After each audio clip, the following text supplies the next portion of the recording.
Hey, it's another great day to get better. With Toby Brooks, Becoming Undone is the podcast for those who dare bravely, risk mightily, and grow relentlessly. Join me each week as I invite a new guest to examine how high achievers can transform from falling apart to falling into place. Dr. Julie Partridge is a well-respected professor and sport psychologist at Southern Illinois University Carbondale. Growing up in rural Kansas, her earliest dreams were to become a classically trained professional musician as a violinist. However, over time, those dreams made way for sports, where she found success as a softball and volleyball player, ultimately leading her to college. However, when her playing days were done after 2 years, she felt drawn toward a career around sport as a sports psychologist, ultimately earning both a master's and doctoral degree in the field.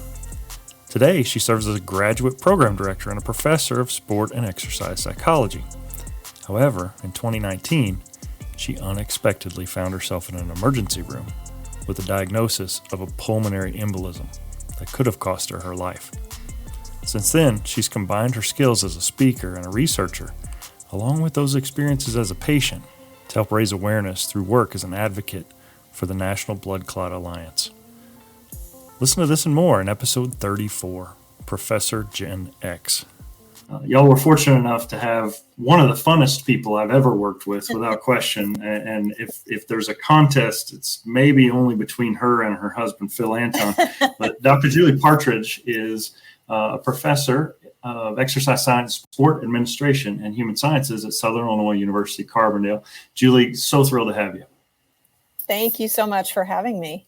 The title of the show is Becoming Undone, and I thought you would be a great guest because you've experienced the loss that we've talked about for student athletes that search for identity. You've also worked in this space as a faculty athletics representative and working with physically active folks and athletes. And then you've also had a setback of your own, a health scare not long ago that sent your life in another direction. So the question I always ask to start off with, just a little bit of a softball, is who did Julie want to be when she was a little girl growing up?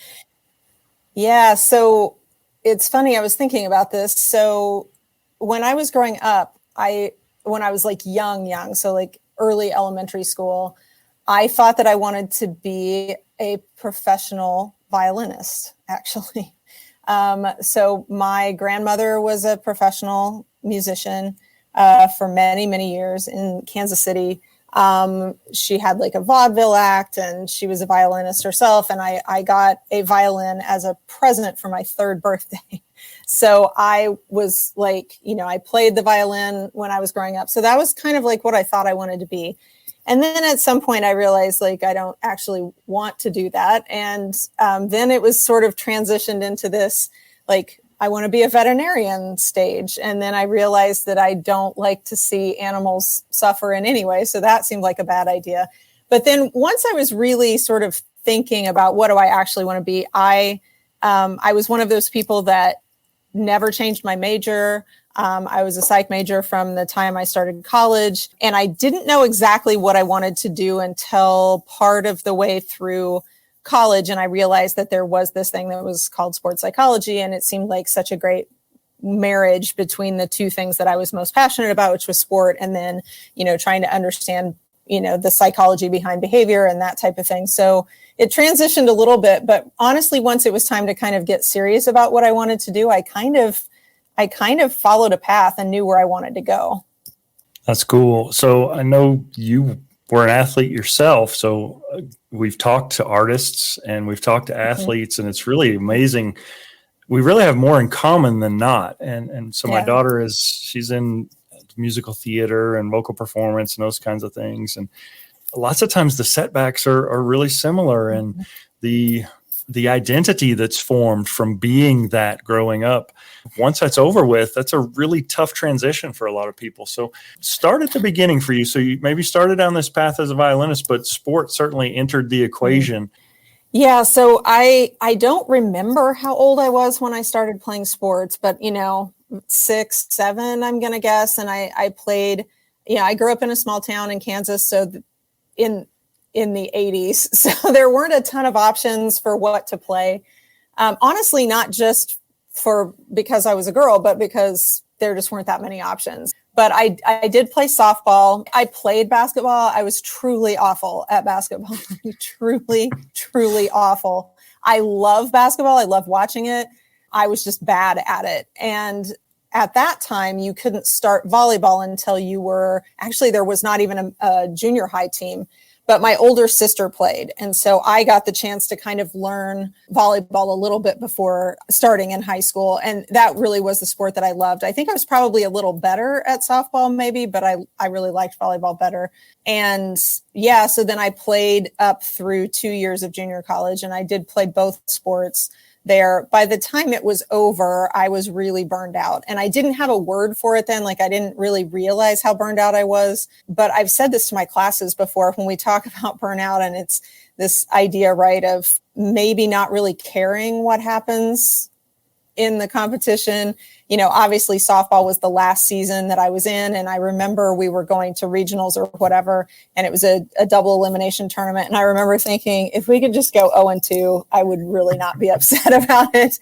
And it felt so like weird because I didn't think of myself as somebody that would be, I certainly wasn't like trying to not perform well or anything like that, but I was just like, I just want this to be over. And so it was a real bittersweet ending. I did not want to continue playing. If I was going to continue playing, I was going to play at like a small school. I wasn't good enough to go on, I don't think, but like to a D1 or something like that. But I just wanted it to be over at that point. But it was sad because it really was a huge part of who I was. And I think that for me, that identity, I sort of just transposed it onto, well, I'm going to go on. I'm not going to ever be away from sports. Like, it's always going to be part of who I am. But I had to transition the way that existed. Mm-hmm. That's interesting. A lot of people really struggle with that transition. Mm-hmm. And I've talked to a few people who really don't. Like, they're ready for that next season. You've worked with a lot of athletes, and you certainly counsel and work with athletes now. What advice do you give student athletes who are in the midst of that transition and just lost, feeling like they're searching for identity? What is the best approach for moving on in that circumstance? Yeah, it's a great question. I think it depends some on the individual, right? Like, everybody's circumstances are a little bit different. I do always encourage people to, it sounds very trite or I guess very obvious, I don't know, but like, I do encourage people to think about what else do you do? Who else are you besides this? And it's so hard to do. It's so hard for athletes to separate that part of themselves. Sometimes in classes that I teach, when we're talking about issues related to performance, I've made my classes repeat back to me 3 times, like, I'm not my performance, because it doesn't feel that way to them. It's so closely intertwined that it's so hard for them to then, if they perform poorly, it's hard for them to separate that out. When the time comes for that performance to be over in the deepest sense of it, like, I'm not doing this anymore at all, it is really hard to set that aside when so much of the identity has been tied up in it. Did you catch that? I'm not my performance. Dr. Partridge has her classes say that sentence aloud 3 times. Give it a try. I'll wait. Not so easy, right? If you're like me, you've either been conditioned or somewhere along the way you conditioned yourself to believe that your self-worth is riding on not just what you do, but how well you do it. Lots of times the best performers are able to separate out how they play or perform from who they believe themselves to be. But that's never come easy for a perfectionist like me. And in many ways, it's been like a pair of handcuffs that I put on myself every day. For a high achiever who finds success early in sports, the arts, or whatever, this process can be stifling, and it's a steep hill to climb once that season is over. But I do encourage, again, like, think about what else it is that you do, who else are you, even though it may feel like nobody else sees you in this way, like, what are other ways that people could see you based on those parts of your life? And I think that's one of the hardest things, especially I mostly see college athletes, right? And I think it needs to be more of a global discussion in the sense that it's really hard to make that connection when they are a senior and it's 2, weeks until they're in their last performance or 2 months or whatever. That's a conversation that really needs to be had across the sport experience. I think it's really hard to convince people of that when it's like, and now think of yourself someplace, in a different way. That needs to be a longer conversation that's had.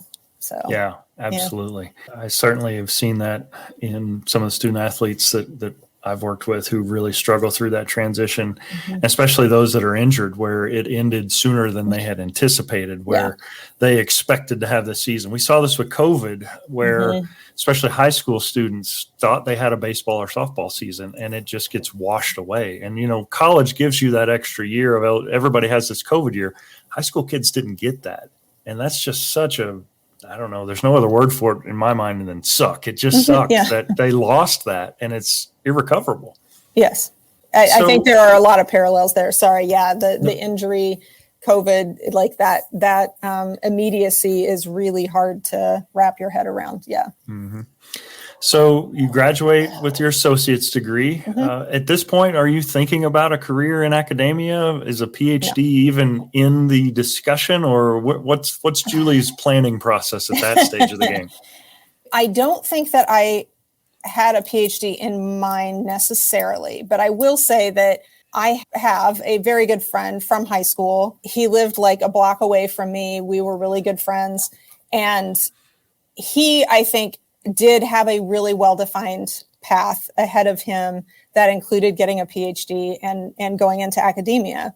And again, I'm from a small town in Kansas. So it was, I think it was important for me to sort of have that, like somebody else that was like, oh, this is the plan and this is what I'm going to do. So I do think that it was in my head a little bit of like, well, that's a thing that I could potentially do. And I will say he did do that. He's a professor now at University of Wisconsin. So he followed that path and that was, exactly what he ended up doing. But I was still not 100% sure if I wanted to stay in school that long.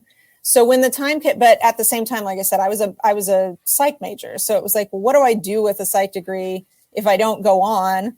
And so I kind of knew that at least a master's degree was in my future. And so then when I really started to get a little bit more serious about sports psychology, my feeling really was, okay, if I get a master's degree in this and it's not my thing, it's like 2 years, right? Like it's 2 years of my life and I'd have a master's degree and then I can figure out whatever I want to do from there. But I really did think when I was thinking like sports psych, really what I did think was, oh, I want to work with athletes. That's all I want to do. I wasn't thinking research. I wasn't thinking teaching necessarily, but it was like, this is the path to be able to work with athletes. So this is the path that I'm going to go on. So my first stop was, okay, I'm going to do this master's degree.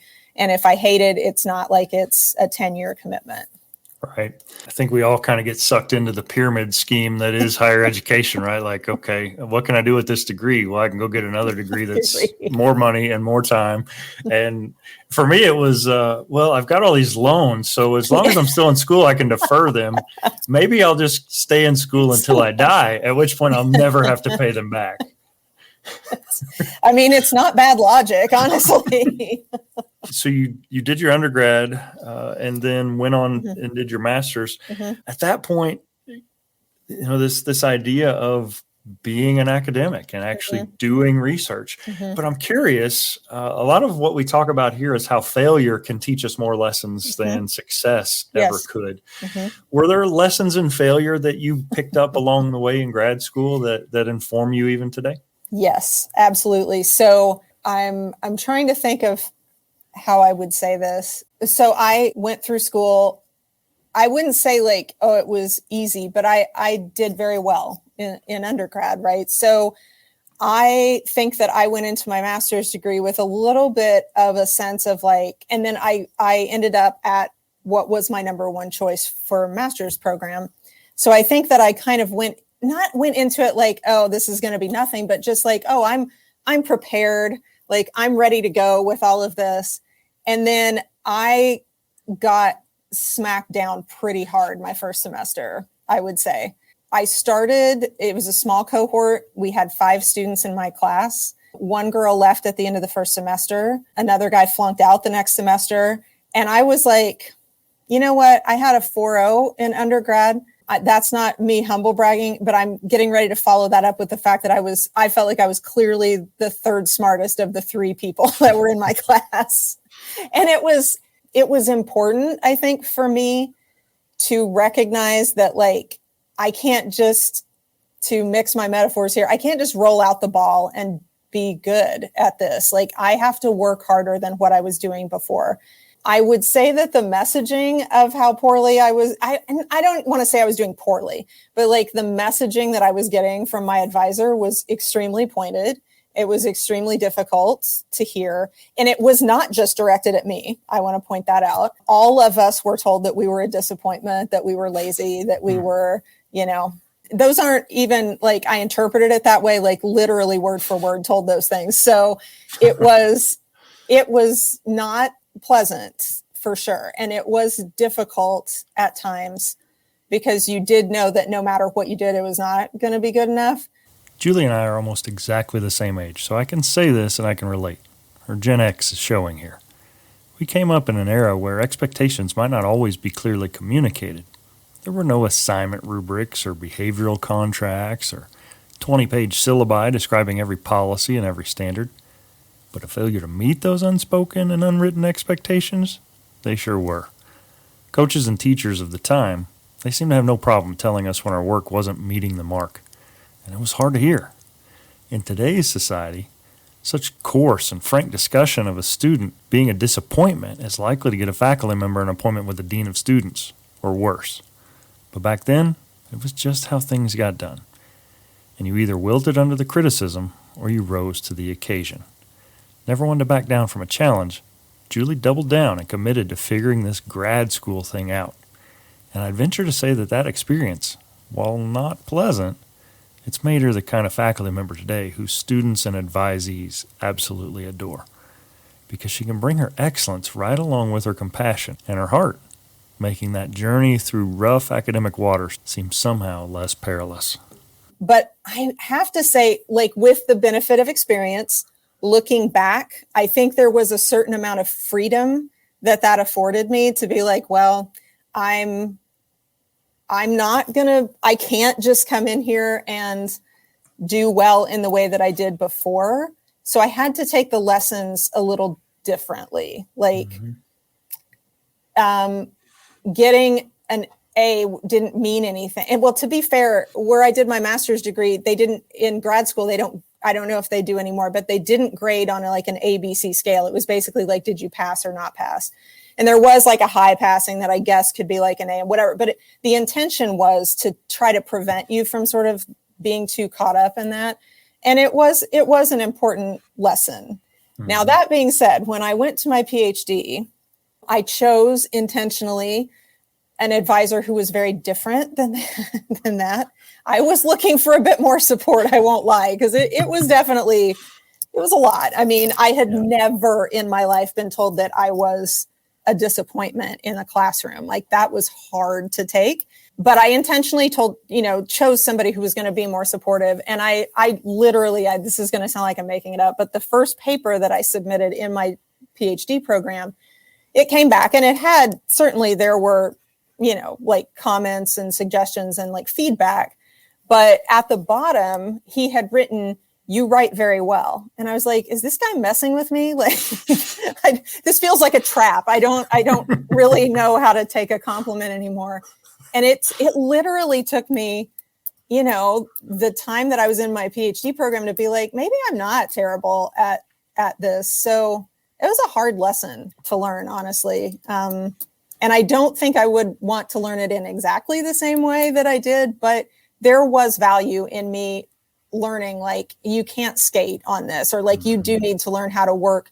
I don't know if it was harder, but I need to approach this differently. Like, it's not coming as easily to me, or it's a different game now and I need to figure it out. Yeah. And that's really been a theme that's emerged in the show. I've experienced this as a dad, I've experienced it as a coach and as a professor. Like, if we just pave the way for those that are relying on us and it's easy, there's no growth there. But at the same time, if we so crush them that they lose all confidence in themselves, that's not very beneficial either. So interesting that your PhD advisor kind of helped put the pieces back together. Mm-hmm. Yeah. Yeah, he really did. I think he passed away last year. Actually, it's been almost a year.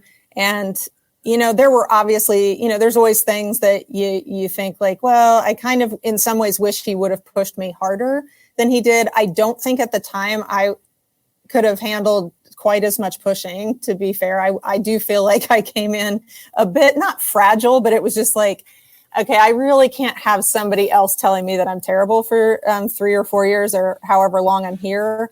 So that part was hard, but I will forever and always be grateful to him for sort of, rebuilding my confidence or helping me rebuild it, because it was definitely not there when I started that PhD. So, yeah. Yeah.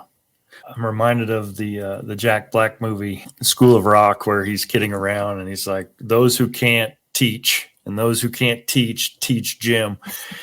And as an athletic trainer, like I got into this to work with athletes, to be a clinician. Mm-hmm. And your story is similar on the sports psych side. Like you got into this to counsel, to help, to lead athletes to peak performance. But now you find yourself, the majority of your time is spent not doing that. You're writing manuscripts, you're submitting grants, you're doing administration. So I'm curious, at what point did this idea of an academic career start to seem like something that may be even a greater opportunity than continuing in clinical practice?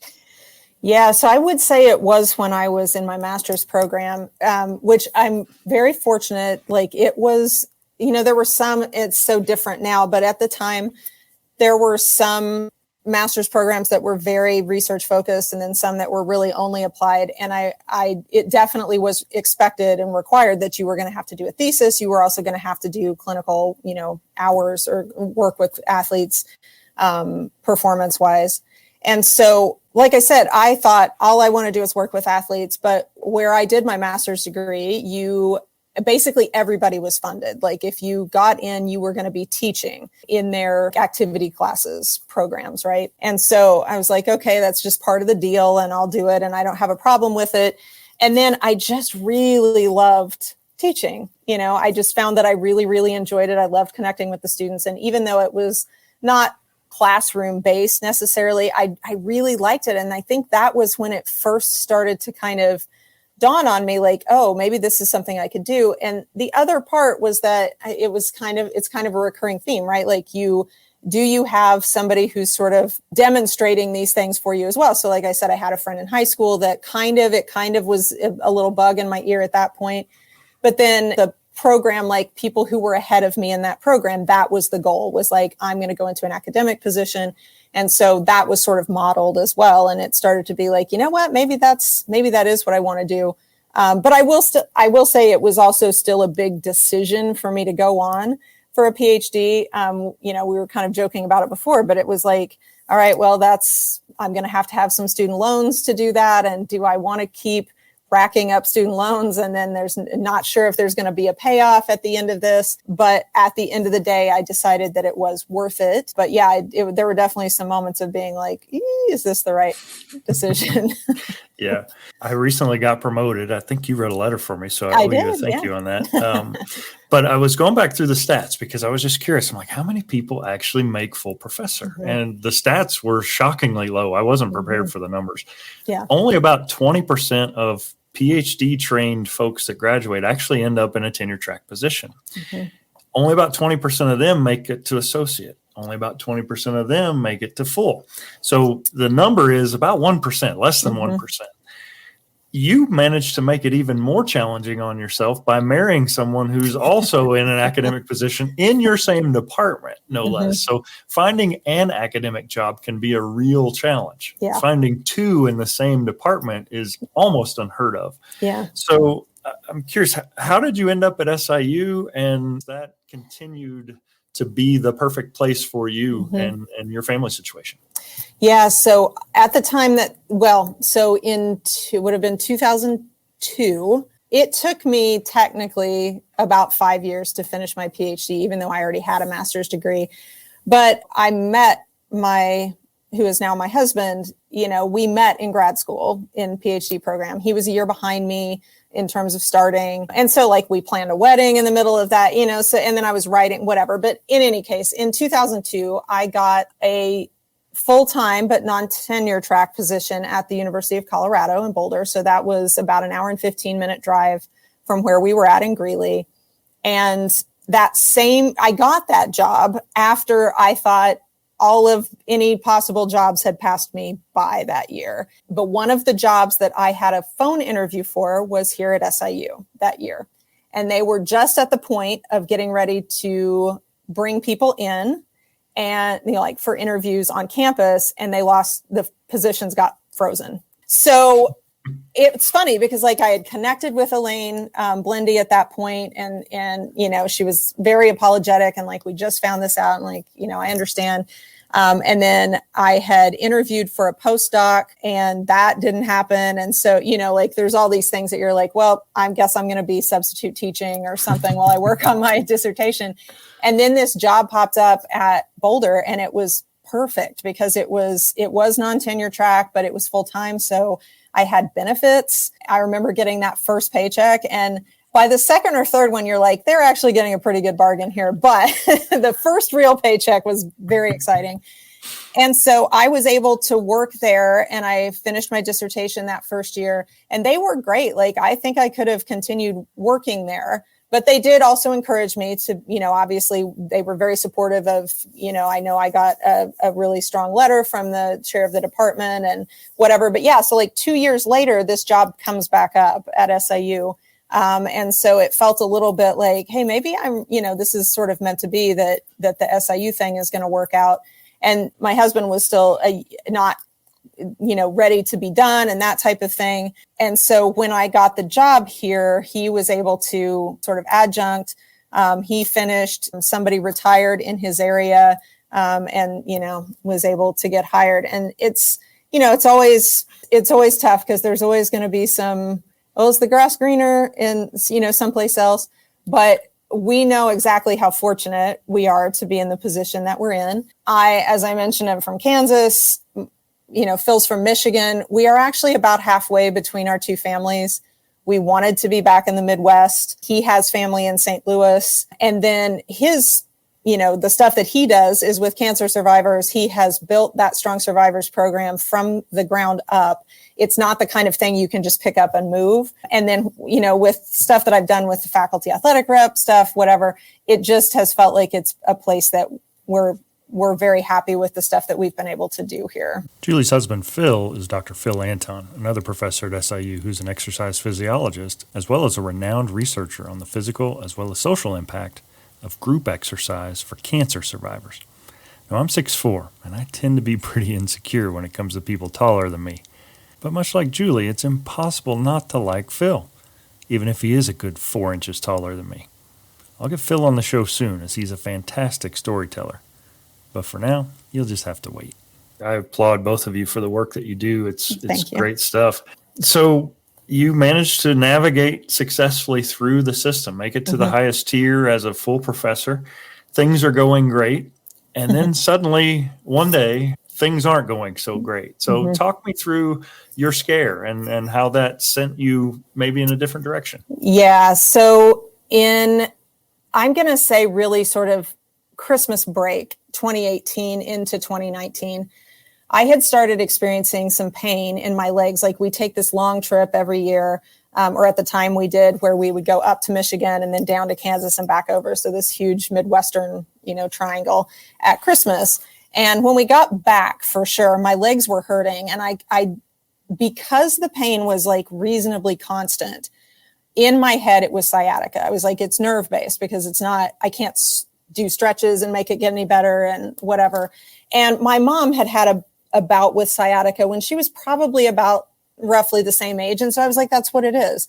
And it just kind of continued to get worse. And I did go to the doctor, and they told me to roll it out, which looking back, maybe not the best. So great. Maybe not the best idea. I did go see a chiropractor, and this is no shade on chiropractors specifically, but the one that I went to see, I I didn't have a ton of swelling, but I did get swelling the first time after I went to see him in my ankles. And I was a bit freaked out because I did know what blood clots were.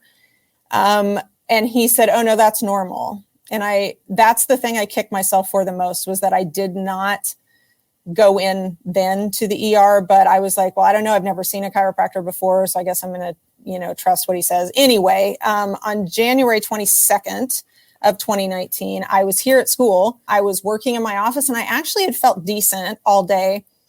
And I went to go home. It was cold outside, of course. And I had stopped off in the bathroom because I was like, man, I just don't feel well. And I don't even really know how to describe it other than I just didn't feel right. And I thought, well, I already had like my hat and a coat on. And so I was like, well, I'm hot. Like once I get out into the cool air, I'm going to feel better. And I was parked right out in the parking lot, right outside Davies.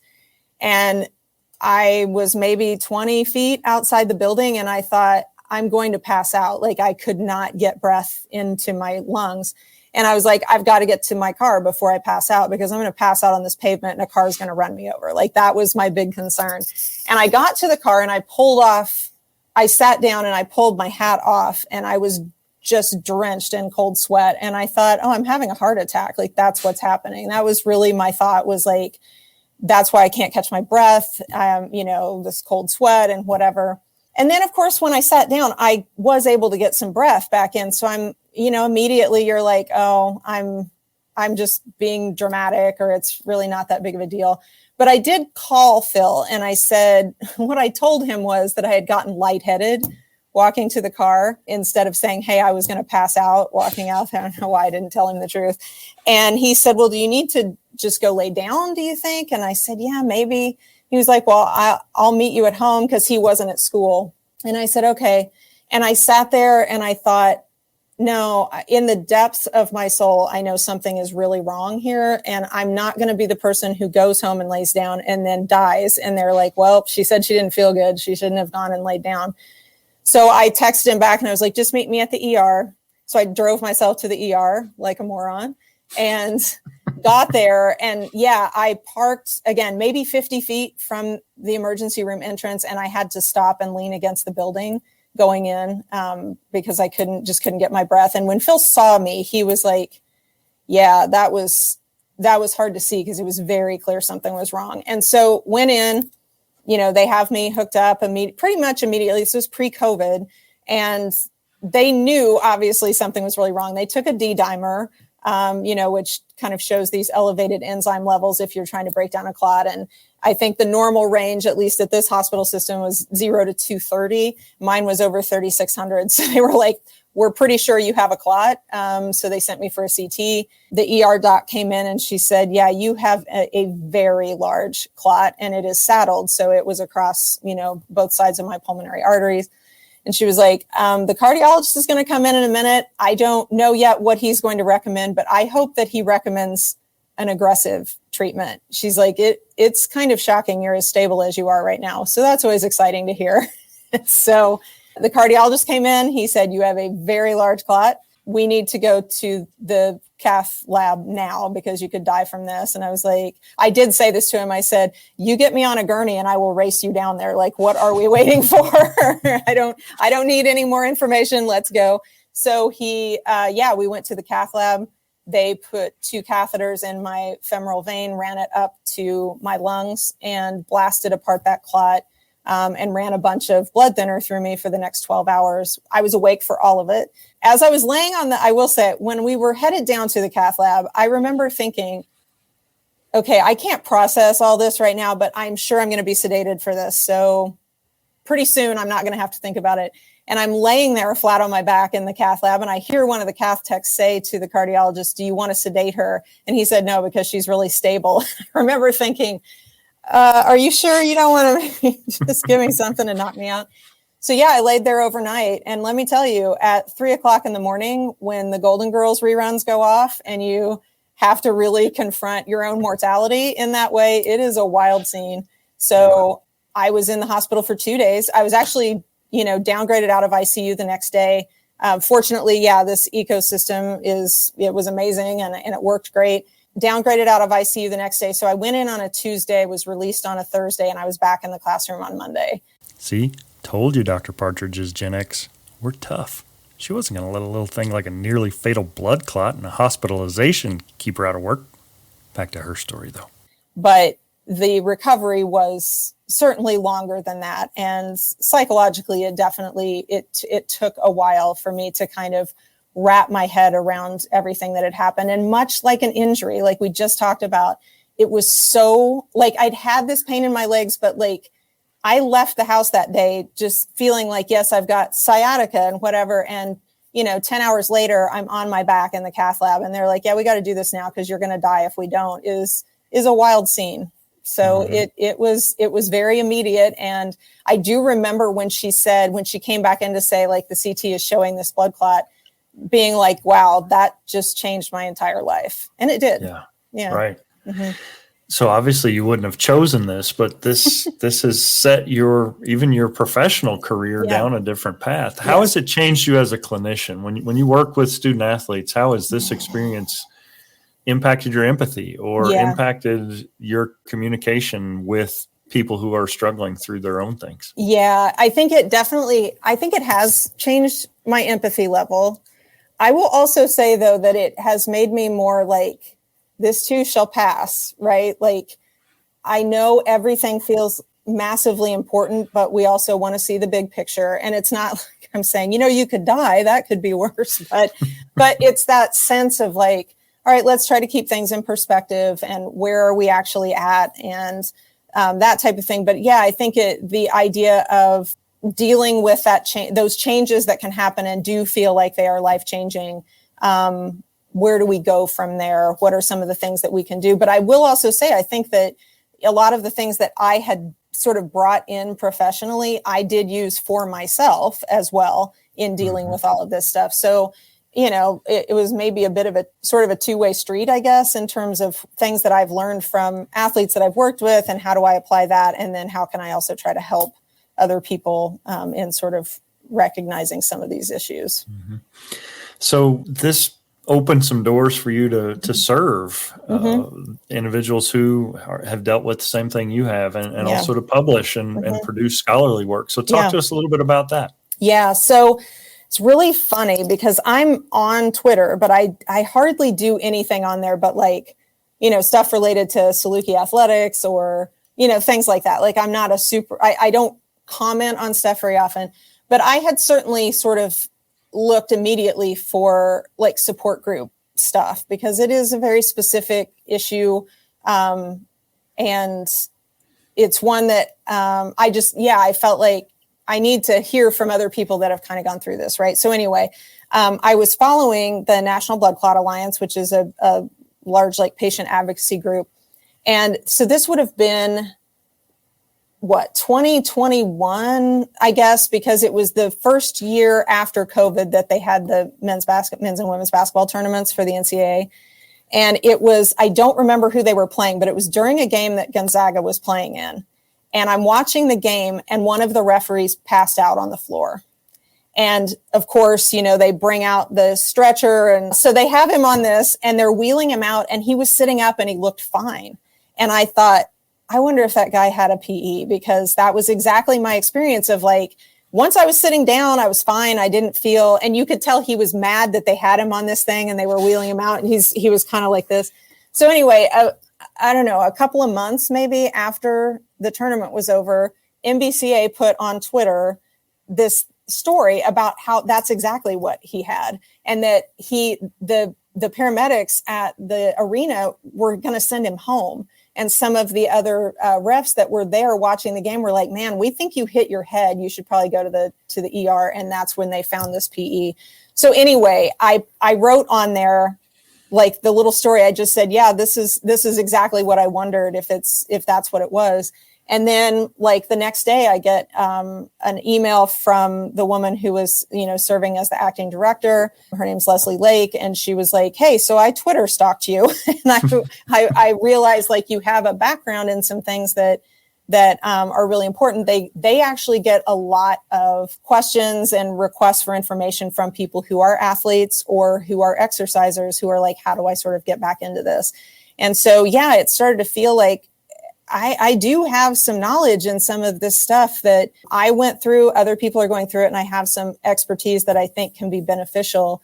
And yeah, I've had the chance to speak at a couple of conferences. I'm speaking this week, actually, like remotely, but there's a thrombosis symposium at Johns Hopkins that I'm going to speak at, talking about, the experience of exercise following VTE and how do we talk about it? How do medical professionals talk about it? Because the instructions I got when I left the hospital were, because I had a mild right ventricular strain because my heart was working so hard to pump through this massive clot that I had. And so the cardiologist was like, for the next month, like, we think it's going to resolve itself. And thankfully it did. But he said, for the next month, just, don't do anything too hardcore. And I was like, I don't know what that means, but I had so many other questions. So like the next week I go to his office and I had a book with me, like I'm ready to write things down.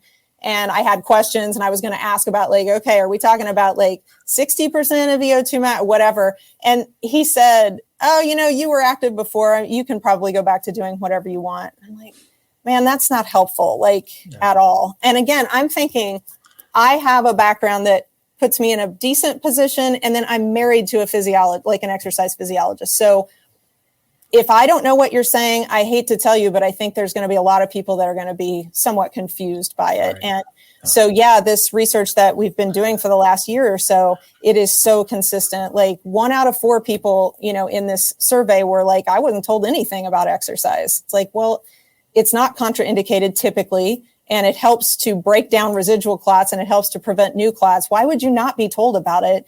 Lots of people are told, listen to your body. Like, what does that mean? I don't know what that means. And again, I think it means something to the person saying it. I don't know if that's always the same thing as the person receiving that message. So it's gotten me thinking more about mindfulness, about how do we frame that messaging. So it kind of took my research and that type of thing in a different direction. But a lot of the people that I work with the MBCA stuff, we all say the same thing. Like, this is an awesome group of people that I wish I had never met. I wish I was unaware of their existence, but that's not the case. So let's do something useful. Yeah, that's awesome.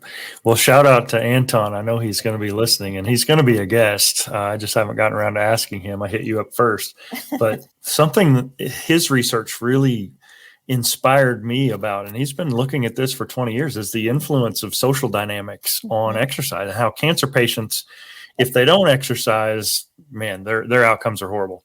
If they do exercise, it's better. But if they exercise together, it's so much better, and it's worth more than the sum of its parts. And as you're talking, I'm recognizing that same thing held true for you. That connection that you got allows you to really leverage everyone's respective strengths in this specific area. So also as a healthcare provider, I would also say embolism isn't at the top of my differential diagnosis list. Right. And there's an awareness piece that we need across the board.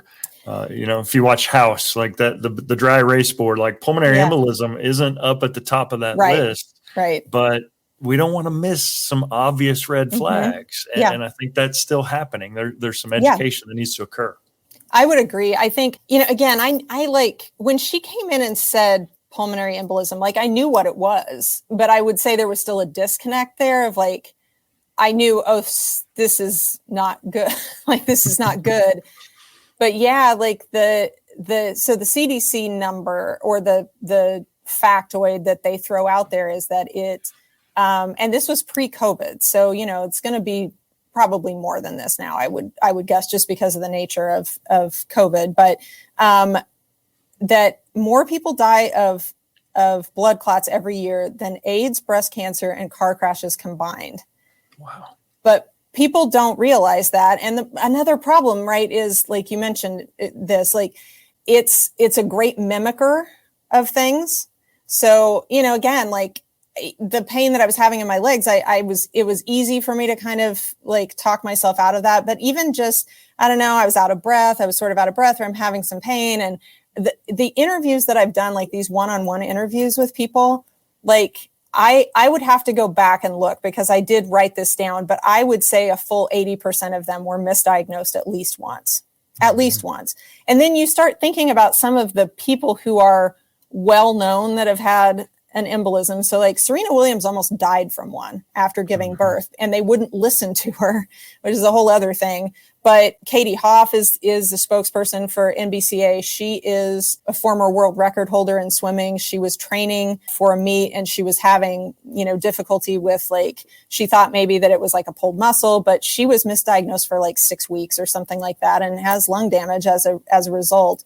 And it's it's not protective necessarily that, and in fact, in some ways, like when it happens to somebody who's a little bit younger, it's like, well, it wouldn't be a blood clot because, who's going to have a blood clot at that age, or, somebody who's a professional athlete or whatever, but it can happen to anybody. And obviously it's more likely to happen when it's somebody older and, some of those things, but it's, it's pretty amazing the number of people that it's a lot of people actually. Mm-hmm. So yeah. Unfortunately. Right. I love music and the emotions that it can frequently represent. And some of my favorite questions from this podcast, or favorite answers rather, come from this question. What song would you pick as the soundtrack of your life and why?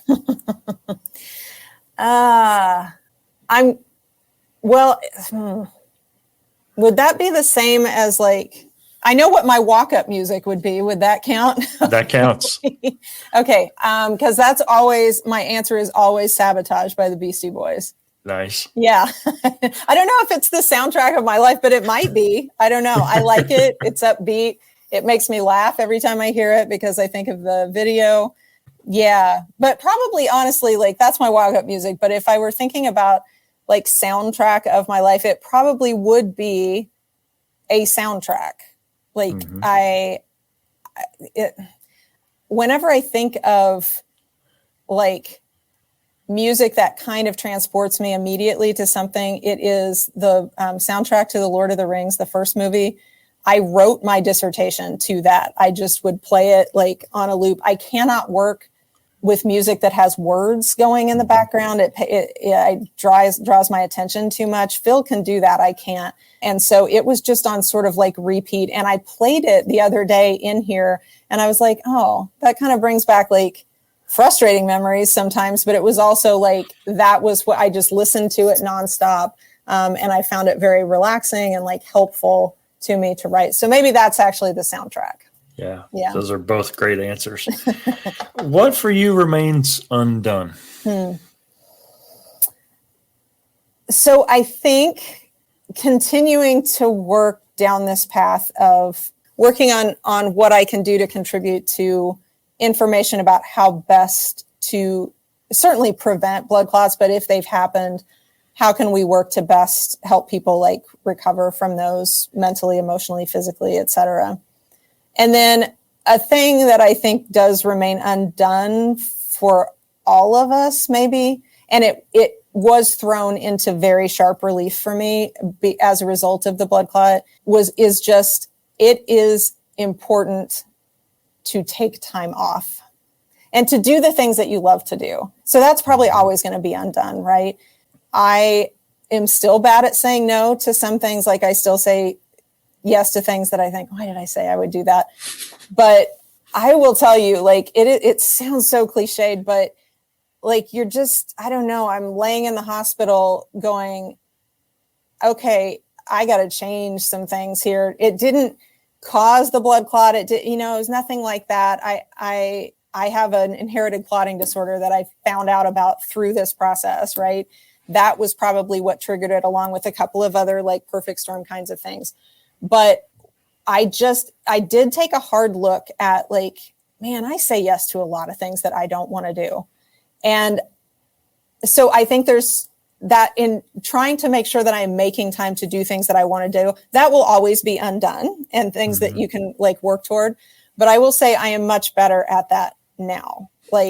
If I don't want to make it sound like I'm okay, I could get hit by a bus, so I better watch this TV show now. But I don't save things the way that I used to of I'll watch that this summer when I have more time. No, I'm doing that now because I want to do that now. And whatever other stuff is going on, it can probably wait. So yeah, it's nice because those things will always be undone, but those things are the things that are much more important to me now. Mm-hmm. Taking vacations. We were really bad at doing that. We would always be like, oh, we're going to go for vacation, but let's leave it so that we can kind of do whatever we want to do. And then it would be August and we're like, well, guess we're not going on vacation this year. Yep. So those things are the things that are important to me. And it's okay that they're undone because I continue to set new things that I want to do. Well, I will say for all of the listenership, I owe you mightily. First of all, I roped you into a paper that we co-authored together. So as you're talking, great, I'm like, that was one of them. And here we are. You're on sabbatical this semester, but you're in your office at 6:29 p.m. talking to me on a podcast when you could be at home enjoying your husband and your dogs. Yep. But I'm thankful for this. This has been a really great conversation. I've said this before. If no one listens, this is still a fabulous excuse for me to reconnect with the people that I care about. Absolutely. And you and your husband were certainly a critical part of why I loved being in the Department of Kinesiology at SIU. You guys are absolutely top notch. Phil notwithstanding, if Texas Tech plays Michigan in the Final Four, he's insufferable. Aside from that, awesome. I absolutely love you guys. Well, we miss you. So fun. Yeah. Same here. Well, Julie, how can listeners connect with you or follow your work that you're doing on this platform? Yeah, I mean, I am on Twitter. I'm trying to be a little bit better about being on there. So it's just at Julie A. Partridge on Twitter. And then, that's kind of, I guess, the main, social media real presence that I have. I'm on Instagram, but I can't even remember what it is on there. So I need to do a better job of that. But probably Twitter is a good way. And, my email, certainly, if anybody wants to reach out. I'm sure you can post that in show notes or that type of thing. Yeah. It's a really dumb email address. So I have to look it up every time. It's from when you could only have 8 characters and they gave me that. And every time I'm like, I need to change it because I think you can change it once and I need to change it. And I'm always too lazy to do it. So that remains undone. I still have a bad email address. There we go. I was a student. My first email address was when I was a student at SIU and you got to pick it. It wasn't a default. So I wanted to be an astronaut. So my SIU email was blastoff@siu.edu. Total flex. Like if I could pass that to you in conversation, awesome, right? Like That's this amazing. guy's going to be an astronaut, blastoff@siu.edu. That is amazing. We're from a different era. Yes. Well, thank you so much, Dr. Julie Partridge. Yes. It's been awesome. Thank you again. Thank you so much for having me. In honor of finals week, it's Dr. Partridge's time-honored tradition to change her Facebook profile pic to what has over the years affectionately become known as the finals week bird of doom. Whether it's a steady stream of 90s and 2000s era pop culture references like that Beastie Boys Sabotage reference she mentioned earlier, or that impressive number of current and former students and colleagues who love her for her wit and her wisdom. Julie is, in my opinion, what the best professors of my generation have to offer. Accountability with compassion, knowledge with care, and learning with laughter. Such isn't an accident either. It was formed through a few years of struggle at the hands of an advisor and mentor who could be hard. But through the process, difficult as it may have been at the time, she built the foundations of the mentor and educator that she is today. So while Charles Xavier may be the fictional Professor X, I'd like to formally crown my dear friend Dr. Julie Partridge as Professor Generation X.